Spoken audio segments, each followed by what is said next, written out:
Assalamualaikum warahmatullahi wabarakatuh. Selamat malam. Perkenalkan, nama saya Jainud Ahmad. Nomor induk mahasiswa 11 24 10 924. Saya dari kelas MA 24 C1 01. Di sini saya akan mempresentasikan mata kuliah berpikir kritis Bu Langgeng. Saya akan membahas tentang esai argumentatif. Apa itu argumentatif? Esai argumentatif adalah jenis esai yang bertujuan untuk meyakinkan pembaca mengenai opini atau pendapat penulis terhadap suatu topik permasalahan melalui penyampaian argumen yang kuat, bukti yang berkaitan dan rasional sehingga opini tersebut patut diadopsi. Sementara itu, menurut KPBI, esai adalah sebuah karya tulis atau karangan dalam bentuk prosa yang memaparkan tentang suatu masalah dari sudut pandang penulis secara lugas dan jelas. Di sini saya akan menjelaskan ciri-cirinya. Berbeda dengan esai deskriptif dan naratif yang berfokus memberikan pengetahuan atau informasi kepada pembaca. Ciri-cirinya: 1. Berfokus pada penyampaian argumen, opini, atau pendapat penulis secara tersurat. Yang kedua, memerlukan analisis dan pemikiran kritis. Yang ketiga, adanya bukti atau data yang kuat dan logika yang konsisten untuk mendukung opini penulis. Yang keempat, membuat refutasi terhadap argumen yang berlawanan. Yang kelima, memiliki struktur yang jelas, meliputi pendahuluan, badan esai, dan kesimpulan. Yang keenam, memerlukan riset mendalam. Dan yang ketujuh itu menggunakan bahasa yang persuasif untuk meyakinkan pembaca tentang argumen dari penulis. Yang kedelapan atau yang terakhir, memiliki tujuan yang jelas. Dan kali ini cara menulis esai argumentatif. Yang pertama, memilih topik. Pertama, untuk menulis esai argumentatif perlu memilih topik yang akan dibahas. Topik yang menarik, relevan, dan kontroversial atau sedang menjadi pembaca publik. Dengan begitu, kita dapat menyusun argumen yang kuat dan menjadi pertimbangan bagi pembaca. Untuk mengetahui topik yang sedang hangat diperbincangkan, kita bisa melakukan riset dahulu dengan membaca berbagai literatur dengan topik maupun tema yang sejenis. Riset juga gagasan-gagasan yang sudah pernah diajukan sebelumnya mengenai topik tersebut. Dengan demikian, bisa lebih mudah dalam memilih topik yang akan dibahas. Yang kedua, buatlah rangkaian argumen. Selanjutnya, susunlah rangkaian argumen pribadi terkait topik atau permasalahan yang ingin dibahas. Buatlah daftar argumen yang mendukung posisi kita. Selain itu, kita perlu mempertimbangkan juga untuk menyusun argumen berlawanan yang mungkin muncul agar lebih siap dalam menanggapinya. Yang ketiga, mengumpulkan data. Untuk memperkuat argumen dan menyajikan esai yang baik, perlu data maupun pendapat para ahli untuk mendukung opini yang diajukan. Dengan demikian, kita bisa membuat esai yang tidak hanya berisi opini atau sudut pandang pribadi semata, sehingga bisa meyakinkan pembaca melalui esai argumentatif yang ditulis. Yang keempat, menyusun kerangka tulisan atau outline.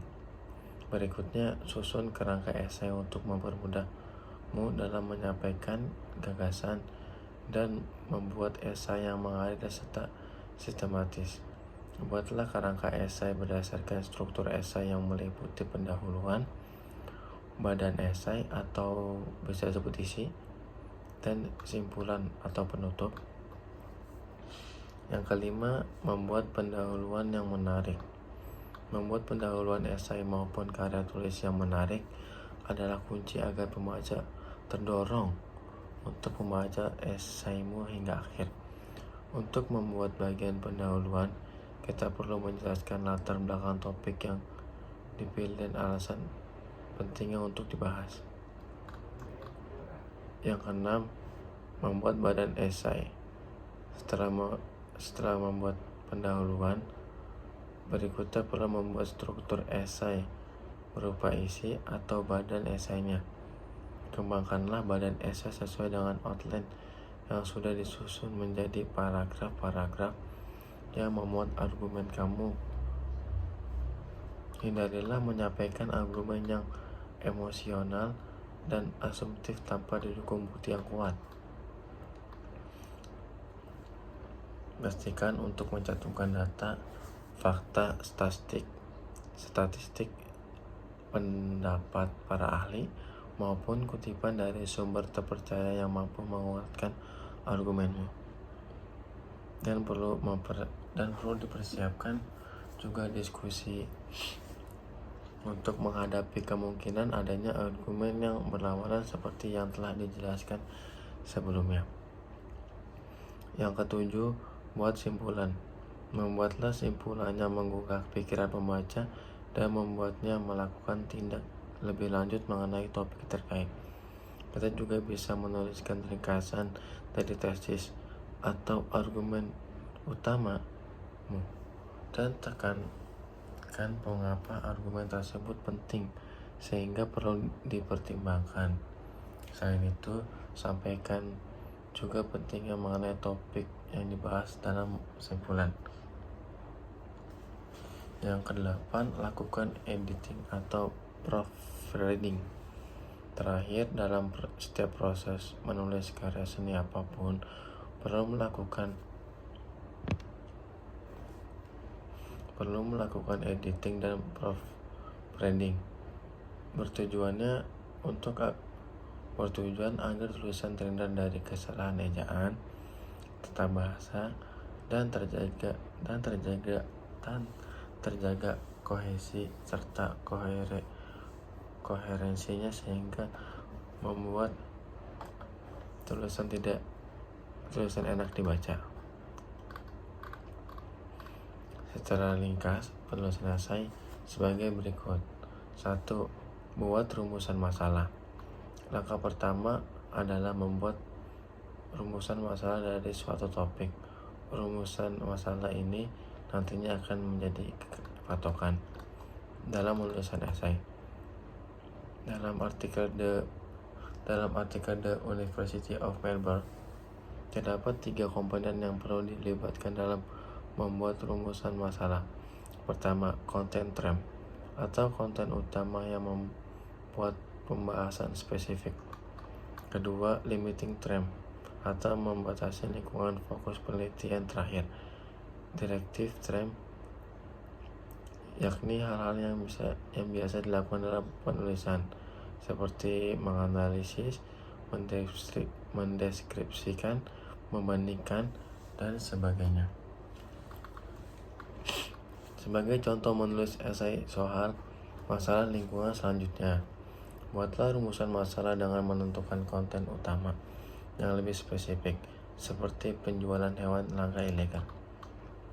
Kemudian tentukan batasan penelitian, semisal hanya berfokus pada pentingnya menghapus penjualan tersebut. Terakhir, directive tram ialah menjelaskan pentingnya menyudahi penjualan hewan langka ilegal. 2. Jelaskan argumen dan fakta pendukung.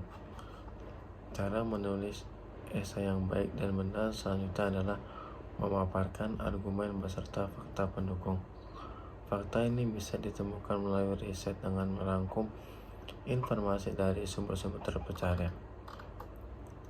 Agar pencarian fakta lebih mudah, sebaiknya buatlah daftar pertanyaan mengenai penelitian yang sedang dibahas, sehingga tinggal melakukan riset sesuai pertanyaan-pertanyaan itu. 3. Tulis esai sesuai struktur. Setelah argumen dan fakta terkumpul, rangkailah kedua hal tersebut sesuai struktur penulisan esai. Struktur itu terdiri atas 3 komponen, yaitu pembuka, isi, dan penutup. Nah, bagi pembuka, memuat pernyataan umum tentang topik yang dibahas, pernyataan tesis untuk menggambarkan sekilas argumen, serta memberikan gambaran terkait penyajian argumen. Bagian isi itu memuat penjabaran argumen dan fakta. Ini bisa dituliskan dalam bentuk paragraf, di mana tiap paragraf berfokus pada satu topik utama yang mewakili argumen. Bagian yang terakhir adalah penutup, yakni memuat kesimpulan yang memvalidasi argumen utama. 4. Memasukkan daftar sumber atau rujukan. Usai menulis esai sesuai struktur, selanjutnya masukkan daftar referensi yang digunakan. Hal ini menunjukkan untuk menghindari plagiarisme. Selain itu, juga membuktikan bahwa sumber yang ditulis dalam esai benar-benar valid.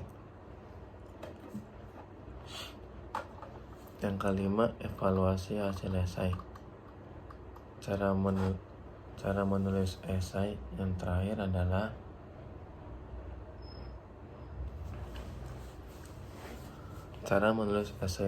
adalah mengevaluasi keseluruhan isi tulisan tersebut.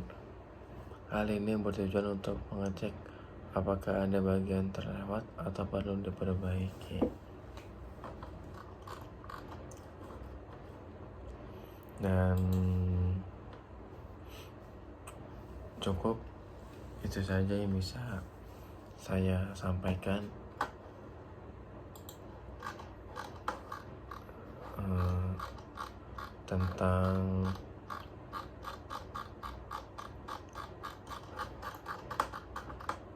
tentang esai argumentatif.